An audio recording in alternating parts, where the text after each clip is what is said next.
Hello everyone. Today we're going to talk about Middle Ages religions. Religion was a very important part of the Middle Age people's lives. Okay, before we really get into this subject, I would like you to talk to the people around you about what is religion, what does that mean, and what kind of religions do you think they had back in the Middle Ages, and maybe you know a little bit about this already. So talk to the people around you about what religion is, and maybe write something down in your notebook about what you think religion is, and what kind of religions do you think they had back in the Middle Ages. Now remember, just because we're focusing kind of on Europe and a little bit of Asia, doesn't mean there wasn't things going on all over the place. So you can talk about this anywhere you want to. List some of the religions you think they had back in the Middle Ages.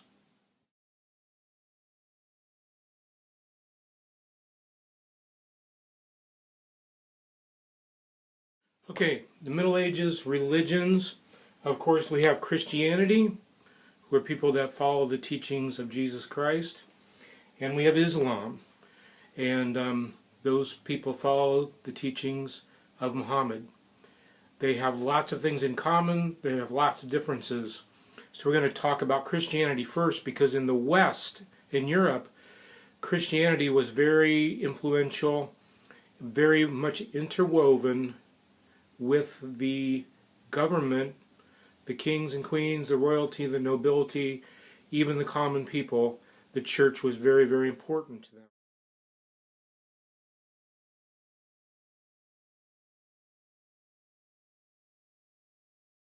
Okay, so you have the Christians, and you have the religion of Islam, whose followers are called Muslims. And Christianity, the followers are called Christians. And the Christian church, just like the Roman Empire, was kind of split into two parts. In the West, you had what we call now the Catholic Church, which was headed up by the Pope. And we still have a Pope today.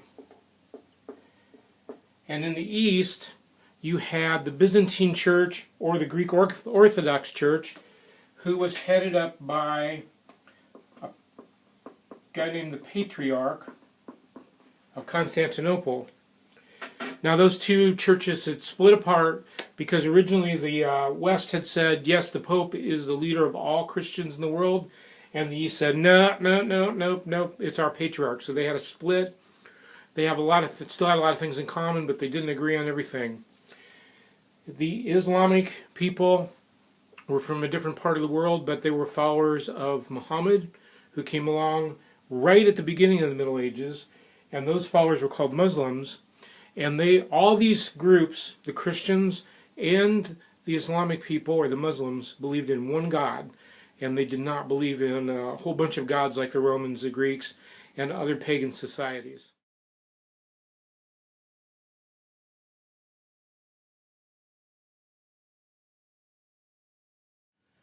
Okay, here's the thing I want you to think about when it comes to religion, and then when you start doing some research into religion. Remember, most people during the Middle Ages could not read. They could not read or write. So it wasn't like today, where if you have a question about what religion or the Bible or Islamic practices, you get on the internet and look things up, or you can get a Bible and actually read it for yourself and decide what it says. In those days, the people had to depend on the religious leaders to tell them what the scriptures, or what the Bible, what the religious teachings were. So here's what I want you to think about. When people could not read and they had to depend on their priest or their patriarch or the Pope to tell them about the religion, how would that give the religious leaders a lot of power? And in our power structure that we talked about in feudalism, remember the religious leaders were very important in that. So think about, why do you think that the religious leaders were so important, and why do you think that in the common people's lives religion was very, very important? Talk about that and we'll be back.